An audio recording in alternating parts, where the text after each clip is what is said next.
In every era, in every society, and under every system, whether kings ruled or corporations ruled, one truth has never changed. The world respects power, not purity. People pretend that virtue, kindness, and morality determine outcomes, but reality is far colder. Outcomes are shaped by leverage, and the greatest form of leverage that ordinary individuals can realistically acquire is money. Money is not just a tool of exchange, it is armor.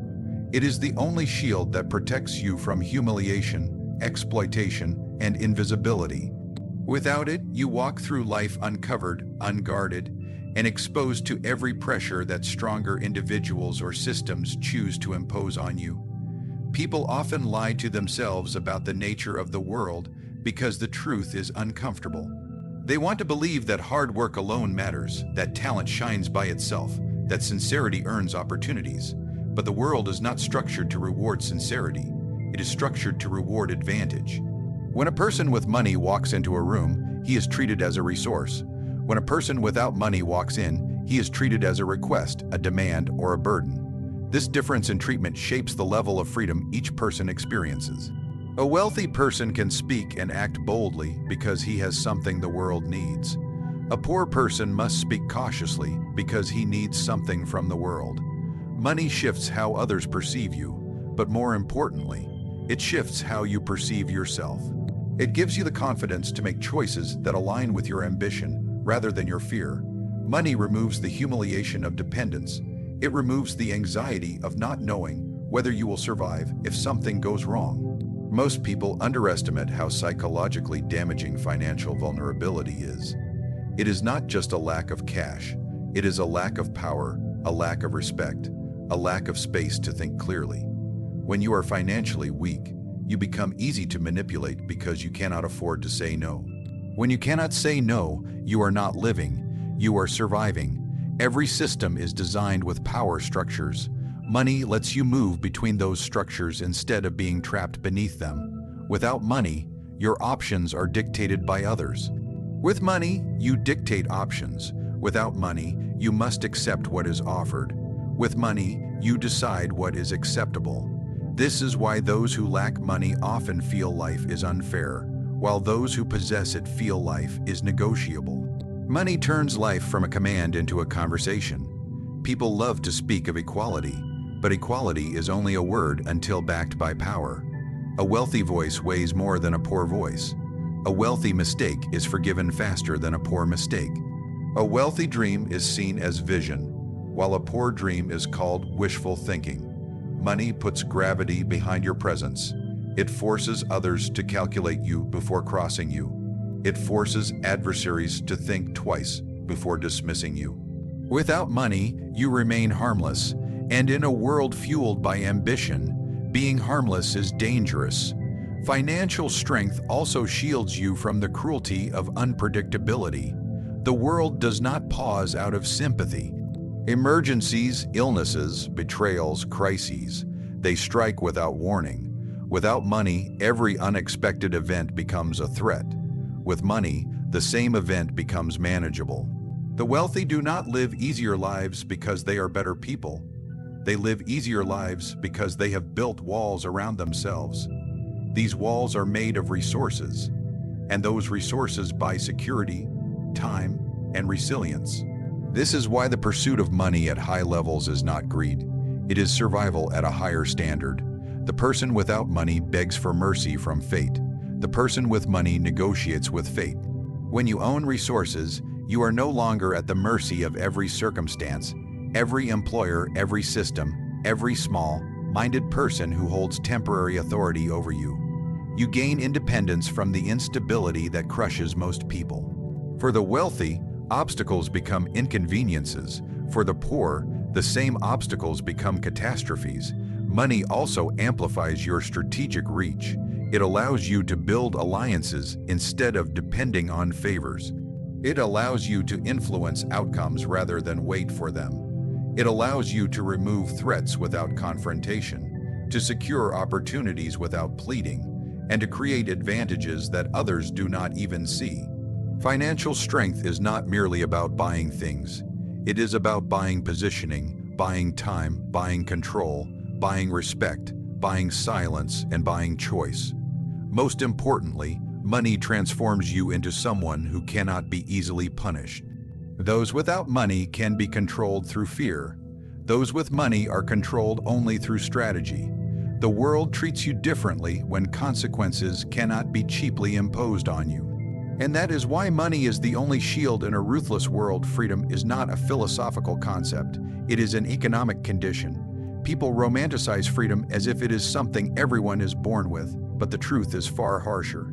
You are only as free as your resources allow you to be. The world does not grant freedom to those who cannot afford it. It grants them responsibility, pressure, and constant dependence. When a person lacks money, his decisions are not truly his decisions. They are reactions to necessity, to fear, and to limitations placed upon him by circumstances he cannot control. Poverty chains the mind long before it chains the body. It makes you obedient not because you want to obey, but because you cannot afford not to. The wealthy live in a different psychological universe. Their daily life is not dictated by survival, but by choice. They operate from a place of intention, not desperation. When you possess wealth, you are able to say no to toxic people, to degrading environments, to opportunities that insult your intelligence, to demands that take more from you than they return. Saying no is the foundation of freedom. Yet saying no is a luxury only those with money can afford. Those without money must accept whatever is offered, whether it is respectful or humiliating. That is the true difference between wealth and poverty. One expands your options, the other destroys them. People in poverty are often judged for their decisions, as if they possess the same choices as the wealthy. They are told to think long-term, but long-term thinking is a privilege reserved for those who are not drowning in immediate needs. When you struggle to survive, your mind narrows to the smallest possible moment. You cannot think about next year when you are uncertain about next week. You cannot plan for the future when the present is suffocating you. Poverty trains obedience through urgency. Every crisis becomes a command. Every bill becomes an order. Every deadline becomes a threat. And over time, your spirit bends, not out of weakness, but out of exhaustion. Wealth, on the other hand, dissolves urgency.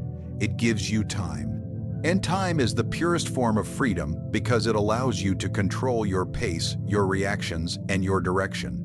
When you have wealth, you do not rush decisions. You study them. You shape them. You negotiate from strength, not fear. The wealthy do not obey circumstances. They negotiate with them. They do not run from pressure. They redirect it. Wealth allows a person to take risks, to explore opportunities, and to walk away from traps disguised as responsibilities. Poverty forces obedience through dependency. The poor depend on employers, systems, institutions, and individuals who often do not have their best interests in mind. Dependence forces silence. It forces tolerance. It forces you to swallow insults because speaking up costs more than enduring them. It forces you to accept unfair rules because breaking them threatens your already fragile stability. In poverty, you learn to endure more than you should because you have no leverage to do otherwise. But the wealthy command obedience from others. They do not rely on permission, they grant it. They do not seek approval, they attract it. People listen to wealth, not because wealth is inherently wise, but because wealth holds the power to punish, reward, and transform circumstances instantly. Wealth makes your preferences matter. Poverty makes them irrelevant. When you possess wealth, your voice becomes heavier, your presence becomes noticeable, and your absence becomes meaningful. Wealth also allows you to shape your environment. The poor adapt to their surroundings, the rich create theirs. The poor live where they can. The rich live where they choose. The poor work for survival. The rich work for strategy. The poor accept whatever is available. The rich select what aligns with their vision. This difference creates two parallel worlds that rarely intersect, even when they occupy the same physical space. The psychological differences are even more profound. Poverty trains fear. It conditions a person to expect punishment for stepping out of line. It teaches sacrifice without reward. It makes you overly cautious, overly humble, overly dependent on external validation. Wealth trains confidence. It teaches you that the world responds to your will. It gives you a sense of internal authority that cannot be easily shaken. The wealthy are bold because they know that failure will not destroy them. The poor are hesitant because they know that failure will swallow them. Freedom is often sold as a moral right, but it is actually an economic outcome. It belongs to those who can afford to resist pressure. The wealthy buy freedom with resources. The poor buy obedience with their labor, their time, and their silence. Poverty demands submission because it leaves no other path. Wealth demands autonomy because it expands every path. And this is why acquiring wealth is not simply about comfort or luxury. It is about reclaiming control over your existence, your time, and your choices. Most people pursue money the same way they pursue everything else in life. With emotion, with impatience, with insecurity, and with a desperate need to feel rewarded quickly. This is why they remain trapped. They treat money as a treasure to be chased, not as a structure to be built. Emotion distorts judgment. Emotion makes you impulsive. Emotion makes you chase illusions instead of strategy. The world is designed to exploit emotional people because emotional people are predictable. They invest without thinking, spend without calculating, trust without verifying, and work without understanding whether their effort is even moving them in the right direction. Efficiency is the opposite of emotional pursuit. It is cold, systematic, and deliberate. It forces you to study before acting, to analyze before deciding, and to build before expecting. To acquire money efficiently, you must detach from the fantasies that dominate the mindset of average individuals. They believe money comes from luck, from sudden opportunities, from pleasing others, or from working endlessly without structure. They believe that effort alone guarantees reward, but effort without architecture collapses. It is not the person who works the hardest who becomes powerful. It is the one who works with the sharpest strategy. Efficient wealth acquisition is not about intensity. It is about direction. It is the ability to align every action with a long-term plan rather than momentary gratification. The emotional person looks for shortcuts. The efficient person looks for systems. Emotion wants outcomes now. Efficiency builds mechanisms that produce outcomes repeatedly. Emotion follows trends. Efficiency follows principles. Emotion makes you imitate what others do without understanding why they do it. Efficiency makes you understand cause, effect, leverage, and timing. When you remove emotion from your financial ambitions, you begin to think in terms of return, leverage, and long-term positioning. You stop seeking to feel wealthy and start seeking to become wealthy. Efficiency requires discipline that most people will never develop because it demands humility. It forces you to admit what you do not know.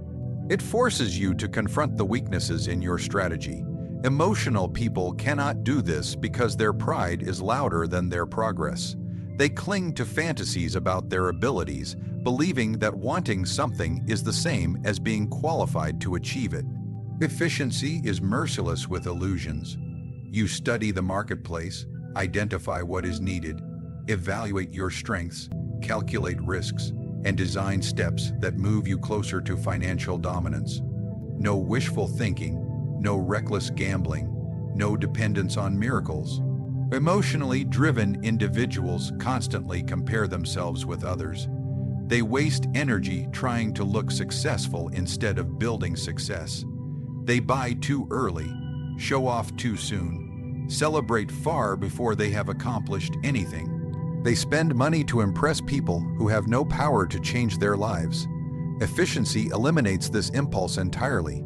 It teaches you to value invisibility while you are building. It teaches you to strengthen your foundation before revealing your ambition. It teaches you that real power grows in silence, not in public display. Efficient acquisition of money also requires understanding the difference between activity and progress. Emotional people confuse busyness with effectiveness. They work constantly but achieve little. They jump between ideas, desperate for the next opportunity, never mastering any. They cannot see that focus is a multiplier and distraction is a destroyer. Efficiency trains you to eliminate what does not contribute to your wealth. It forces you to analyze every action through a single question. Does this increase my leverage or weaken it? If the action does not strengthen your position, it is removed without hesitation. Efficiency is also about timing. Emotional people move too fast or too slow. They rush when they should wait and hesitate when they should move. They buy at the height of excitement and sell at the height of fear. Their emotions are extensions of the crowd, so their decisions mirror the crowd. Efficiency studies patterns, cycles, signals, and the behavior of others. It moves when the noise is loud, but the opportunity is clear. It waits when the noise is silent, but the risk is hidden. Wealth is built by those who master timing, not by those who are trapped in emotional reactions. Another weakness of emotional pursuit is attachment. Emotional people become attached to outcomes, to plans, to ideas, even when those ideas stop working. Their fear of starting over keeps them in losing paths. Efficiency requires emotional detachment from outcomes. If a strategy stops serving you, it is replaced. If a plan fails, it is redesigned. If a method becomes outdated, it is abandoned. There is no loyalty to failure when efficiency is your guide. Money respects adaptability, not attachment. Efficient wealth acquisition also requires a clear understanding of leverage. Emotional individuals try to do everything themselves because they want control, recognition, or validation. They waste time performing tasks that could be delegated, automated, or removed entirely. Efficiency multiplies output by focusing your energy only on actions that require your strength and by outsourcing everything else. It teaches you that power grows not from doing more, but from doing less with greater impact. At its core, acquiring money efficiently means becoming a strategist instead of a reactor. It means building wealth through logic instead of impulse, through structure instead of chaos, through intention instead of emotion. It forces you to stop chasing random opportunities and start designing deliberate ones. It transforms you from someone who hopes for success into someone who engineers it. There are those who spend their lives chasing money blindly, and then there are those who move with such precision that wealth seems to flow toward them as if compelled. The difference is not luck, nor talent, nor opportunity. It is structure. It is strategy. It is the application of high-level principles that govern power, perception, and opportunity. These principles are not written in polite language, and they do not reward the soft-hearted. They are rules forged from realism, rules that allow a person to accumulate wealth not through chance, but through deliberate, calculated dominance. These 21 rules are not moral guidelines. They are frameworks that shape how you think, how you move, and how you build financial power that cannot be easily threatened. The first truth you must accept is that wealth is a power structure before it is a number. It is a psychological and social force. You do not accumulate it only by earning more. You accumulate it by positioning yourself in ways that increase your value while decreasing your dependence. Power comes from removing vulnerabilities, not from appearing successful. These rules are built around the idea that money follows power, not the other way around. People imagine that money creates power, but the deeper truth is that power creates money.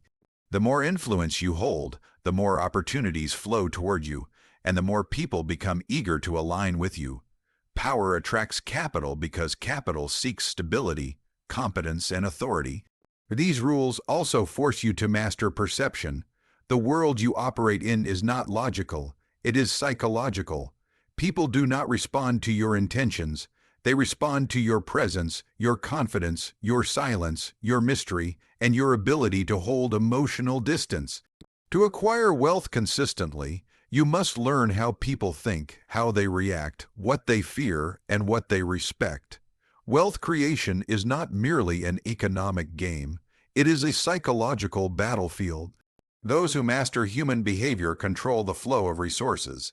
These rules teach you to become unpredictable when necessary, invisible when useful, and assertive when timing demands it. Power is built not just through action, but through the strategic absence of action. Another critical aspect of these rules is understanding alliances.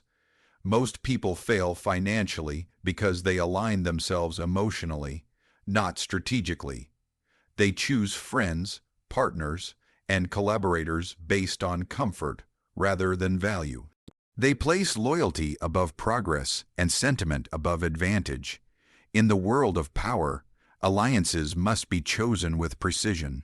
You surround yourself with those whose strengths cover your weaknesses, whose ambitions do not conflict with your own, and whose presence elevates rather than drains you.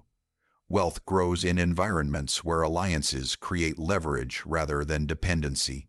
These rules teach you to evaluate people by their influence, not their intentions, and to separate emotion from collaboration. Control of information is another pillar of these rules. The person who controls what others know controls how others move. Information is the currency of power, often more valuable than money itself.